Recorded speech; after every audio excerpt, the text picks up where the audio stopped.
过去这一个星期是 AI 行业有史以来法律风险最高的一个星期。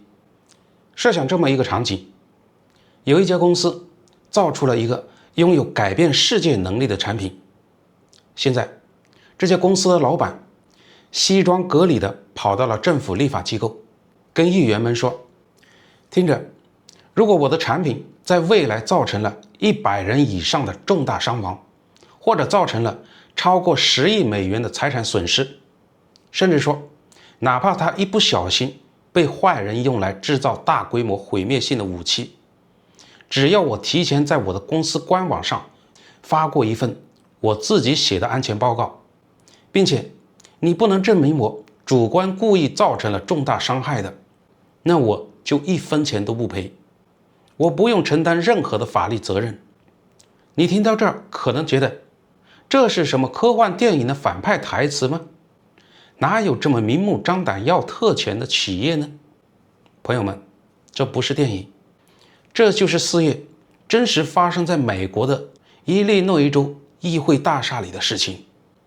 这家公司叫 OpenAI， 他们正在用真金白银游说支持的是一项叫做 SB 3444的法案。刚才我说的100人重大伤亡，10亿美元损失，被坏人用来制造生化或核武器，这是法案官方文本里白纸黑字写着的原话。而就在同一个星期，另一件看似八竿子打不着的新闻也引起了巨大的争议。马斯克旗下的 xAI 公司直接把科罗拉多州政府给告上了联邦法庭。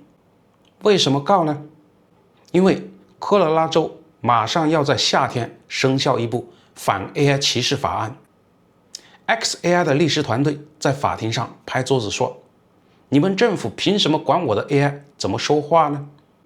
让我对 AI 的输出负责，这是违宪。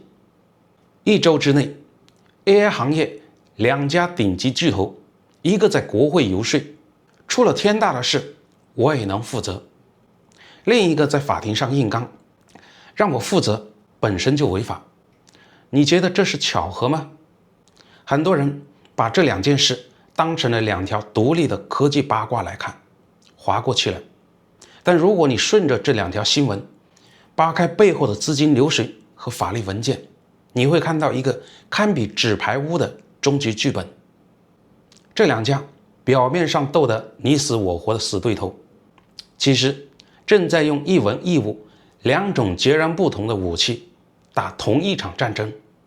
他们要在全人类搞懂到底 AI 有多危险之前，抢先在法律上把自己永久地锁定在一个出了事不用担责的安全舱里。今天这期视频，我们不讲什么大模型参数，不讲技术原理，我们就用常识，用钱的流向，用权力的逻辑，来看看这帮硅谷最聪明的大脑到底在给我们普通人挖一个多大的坑。今天视频一共4个部分。第一个， OpenAI 怎么用钱买法律。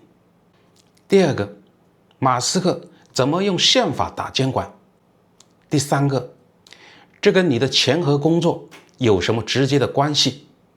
第四个，我要讲一个很多人不知道的道德风险陷阱。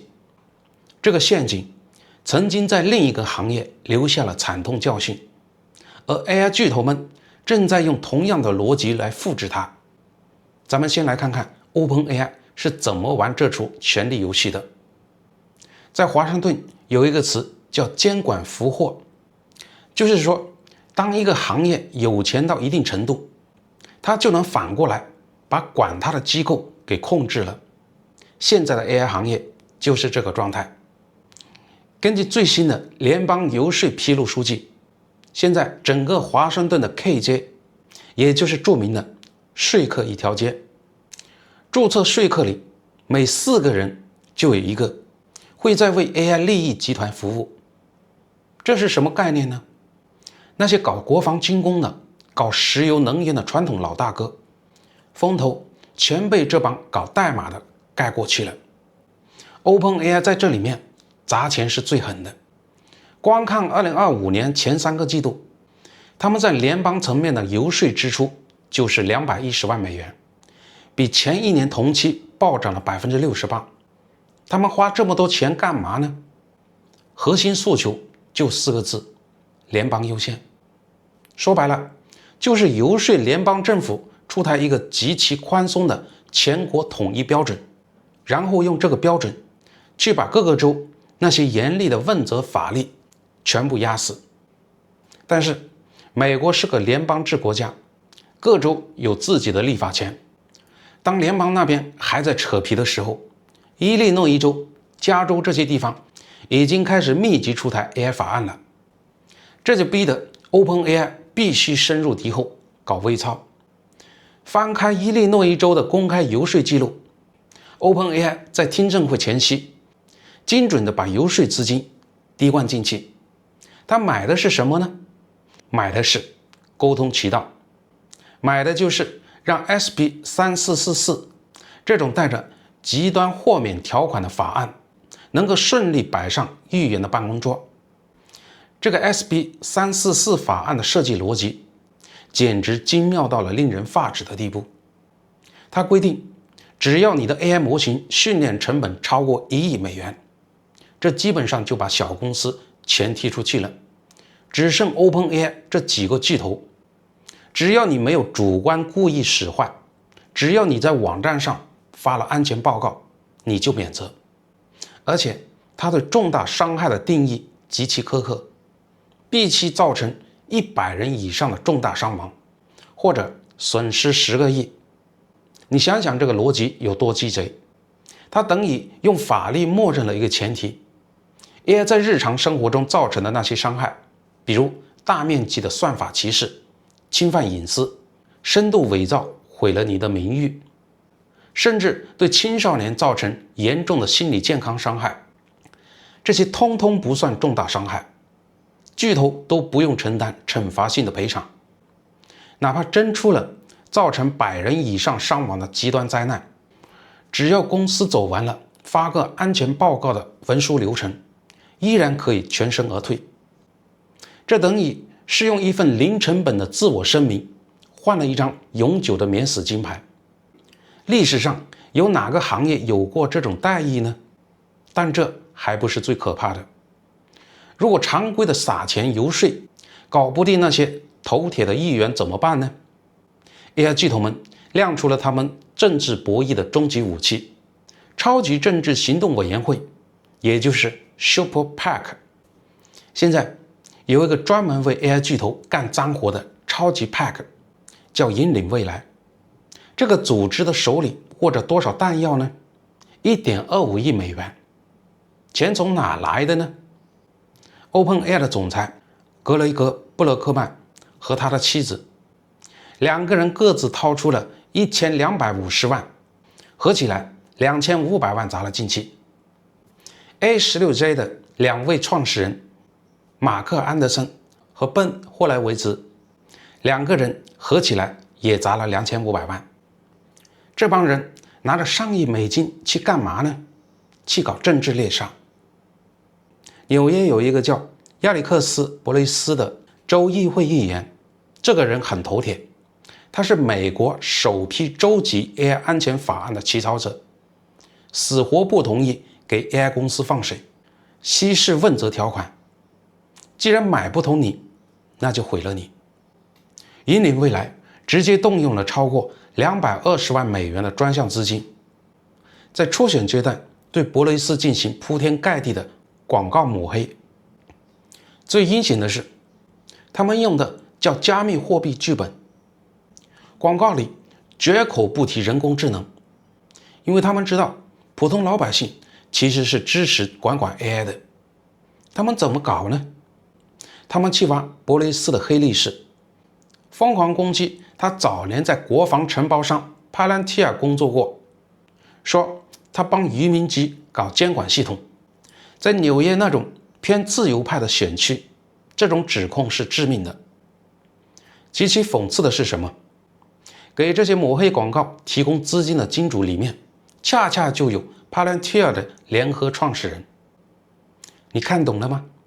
这已经不是在讨论技术伦理了，这是资本在向全美所有的政客发出一个冰冷的信号：要么配合我们通过免责法案，要么我们就用钱把你连牢底都扒干净，让你身败名裂。当 OpenAI 在用钱和选票砸出一条免死通道的时候，马斯克走了一条更绝的路。他连买通议员的钱都省了，他直接搬出了美国宪法的最高图腾。这就是第二件事。XAI 起诉科罗拉多州。科罗拉多州一直是美国科技监管的先锋，他们马上要在今年夏天生效一部法案，叫 SB24-205。这部法案可没有伊利诺伊州那么温柔，它是有牙齿的。它规定，如果你的 AI 系统在招聘、医疗、房贷审批这些决定普通人命运的重大后果决策里产生了算法歧视，那对不起，开发者和使用企业必须承担法律责任。总检察长直接拿你试问。这部法案一旦落地，对 AI 公司来说就是个无底洞，因为大模型是用人类过去的海量数据喂出来的。人类历史上那些种族、性别、阶级的偏见，早就刻在了数据的骨子里。你让 AI 绝对不歧视，在技术上几乎是不可能完成的任务。面对这种穿透式的监管，马斯克是怎么反击的呢？ XAI 的律师团队向联邦法院递交了一份几十页的起诉书，写了一个能惊掉所有法律人下巴的逻辑。XAI 说，大语言模型写出来的东西不是一段产品代码，而是我们开发者价值观、判断力和编辑选择的体现。所以 AI 输出的内容是受美国宪法第1修正案保护的言论。现在科罗拉多州政府强制要求我的 AI 必须符合州政府定义的公平、多元化和无歧视的标准，否则就罚款。这叫什么？在宪法判例里，这叫强迫言论，强迫别人说你指定的话。这是什么概念呢？我给大家打个比方，你就懂了。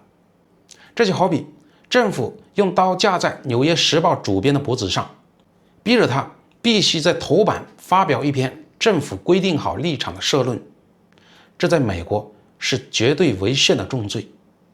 马斯克的律师团队太毒辣了，他们根本不去跟政府扯什么算法黑箱、技术难度、合规成本，他们直接把战场拉到了意识形态自由的高度，把消除算法偏见这个要求包装成了左翼政府逼我的 AI 当传声筒。这个逻辑一旦闭环，威力是核弹级的。一旦联邦法官点头，那就意味着全美所有的州政府、所有的监管机构以后都别想再对 AI 的底层逻辑指手画脚。什么反歧视法，什么透明度审查，通通变成废纸。谁能定义 AI 输出的价值观，谁就掌握了下一个时代的思想分发权。马斯克在法庭上争夺的，表面上是免责，实际上是绝对的编辑控制权。不管是 OpenAI 砸钱游说，还是马斯克拿宪法硬刚，这帮巨头们为什么在今年突然的急了眼呢？为什么动作这么整齐划一呢？这就触及到了今天最核心的知识点。我们正在经历一场从生成式 AI 向智能体 AI 的恐怖跨越。以前的 ChatGPT 就像个超级计算器，或者说是个副驾驶。你问他问题，他给你答案。如果你拿着他给的答案去干了坏事，法律上这叫工具，责任在你用这个工具的人身上。但现在的智能体 AI 完全变了，它不需要你一步一步的下指令，它能自己的推理、自己的规划，自己去执行多步骤的任务。它不再是一把锤子，它更像是一个你雇来的外包团队。这在法律上撕开了一个深不见底的责任黑洞。几百年来，人类社会的法律运行着一个基本原则，叫雇主责任制。你的员工在工作时间开车撞了人，你作为老板就必须连带赔偿，因为员工是你雇的，他是个人。但是智能体 AI 不是人，它在法律上没有独立的人格。如果一家银行用了一个智能体 AI 全自动审批贷款，结果这个 AI 的底层数据有偏见，它在1秒钟之内把10万个普通人的房贷申请都给拒了，这个事儿谁来负责呢？银行说这不是我的员工干的，是软件系统干的。OpenAI 说对不起，我之前发过安全报告了，我不承担连带责任。你看懂这个死局了吗？当 AI 不再是工具，而是变成了自主决策的代理人时，传统的法律链条彻底的断裂了。这就是为什么 AI 巨头要拼了老命抢先拿到免责令。在这个断裂还没被弥补之前，先把不用赔钱这几个字写进法律里。但这还不是最可怕的部分。我们翻开历史，你会发现 AI 巨头们正在试图拿到的这张免死牌曾经在另一个行业出现过，而且留下了极其惨痛的教训，那就是美国的枪支工业。2005年，美国国会通过了一个叫 PLCAA 的法案，当时各大城市都在起诉枪支制造商，说你们纵容黑市流通，导致了暴力犯罪，要求天价赔偿。枪支游说集团急了，硬是推动了这个法案。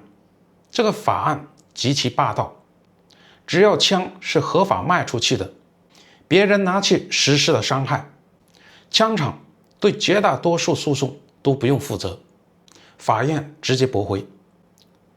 结果呢，拿到这张免死牌之后，整个枪支工业停止了智能指纹识别安全技术的研发，因为就算出了大规模的伤亡事故，厂商也不用赔钱。这种绝对的免责彻底抹杀了企业改进安全的动力。经济学上把这个叫道德风险。当你无法从赔偿的后果里感受到痛，你自然就不会花心思避免这个后果。想想看，如果你开了一家餐厅，只要你把我们的食材可能有问题这句话印在菜单最小的角落里，食客食物中毒了也不用赔钱，请问你还会去认真把控食材的质量吗？奥特曼这种硅谷精英绝顶聪明，他们知道直接学枪支工业要免死金牌，公众的口水能淹死他们，所以他们换了一个更高级的剧本，他们去学制药巨头。大家还记得新冠疫情期间疫苗巨头是怎么免责的吗？美国有一个公共救济与应急准备法，在国家紧急状态下，只要制药公司按照政府标准生产疫苗，哪怕老百姓打完疫苗出了严重的副作用，造成了严重的人身伤害，你也不能去法院起诉药厂。作为交换，政府设立无过错补偿基金，拿国家的钱来赔偿，这就叫安全合规换取有限免责。OpenAI 现在玩的就是这套策略，他们密集发布了厚达几十上百页的安全报告，详细记录了怎么防范 AI 被用于制造危险武器，怎么防范网络攻击。他们在向立法者传递一个信号，你看，我们已经做了最严格的安全测试，我们很乖。但是如果哪个人用极其罕见的手法绕过了我们的防疫，搞出了大灾难，你们法律必须保护我，不能让我破产。一份自己写的安全声明换一张免死的护城河，道德风险就这样被高级包装之后，重新端上了立法者的餐桌。这套免死组合拳听起来好像都是神仙打架，离我们很远，但它已经悄悄在改写你我钱包里的数字，以及你去公司上班的命运。先说资本市场，传统的 SaaS 软件公司正在集体的哭晕。原因很简单，他们的估值是按席位来算的。你公司有1000个员工用我的软件，你就交1000份的钱。但现在智能体 AI 来了，直接把坐在电脑前干活的白领给替代了，席位没了，软件公司的估值逻辑就彻底的崩盘了。华尔街现在给那些没有监管护城河的 AI 公司直接打上了估值折价的标签。你没有免死金牌，你的股票就不值钱。再说保险市场，全球再保险巨头现在看着智能体 AI， 冷汗都流下来了。你想想，当全球几万家企业都接入了同一个基础大模型，万一这个模型出了严重的错误，或者被人动了手脚，它会同时导致成千上万家公司的系统出问题。这不像一场自然灾害，可以在地理上分散风险。AI 的系统性错误是一场跨越所有行业、跨越所有地区的同步传染病。传统的保险定价模型根本没法给这种风险定价。已经有再保险巨头公开表示，这类 AI 系统风险正在逼近不可承保的边界。你现在明白了吗？如果法律不给 AI 巨头免责，保险公司不敢兜底，那未来任何一次不可预见的算法灾难，天价集体诉讼，就能让这些万亿估值的科技巨头瞬间灰飞烟灭。这就是为什么他们这么急。那对于我们普通人来说，这意味着什么呢？我们来算2笔账。第一笔，监管的代价。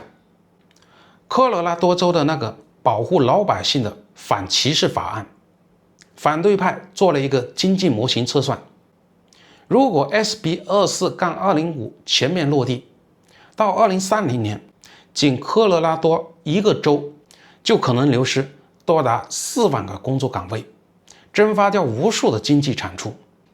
这是监管的代价，高到能直接压垮就业市场。第二笔账，不监管的代价。如果让 OpenAI 和马斯克如愿以偿，拿到了绝对的豁免权和言论自由的挡箭牌，那代价就全落在了你我身上。在未来的这个世界里，智能体 AI 会决定你能不能拿到 offer， 能不能贷到款，甚至在医院里决定你能不能用上某种致命的药。一旦这个黑盒系统因为某种你根本看不懂的代码逻辑把你给淘汰了，甚至给你造成了实质性的伤害，当你拿到了证据，请了律师，走到了法庭门口，想讨个说法的时候，你会绝望地发现，对面那家万亿巨头早就在几年前用几十万美元的游说经费买通了议员，写好了一条法律，只要我发过安全报告，我就不用赔钱。而另外一家巨头会拿出宪法告诉你，我的 AI 拒绝你，那是他的言论自由，州政府无权干涉。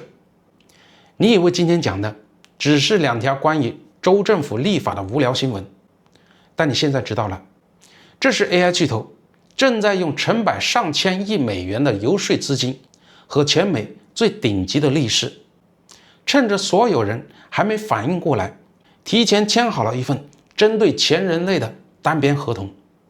这份合同的核心条款只有一句话：下个时代出了事，他们不赔你。这到底是法律的现代化，还是资本有史以来最大规模的一次规则收割呢？评论区告诉我你的判断。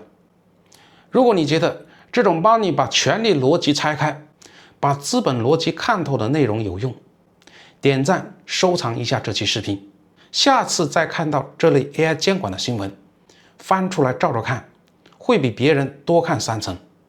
好了，咱们下期再见。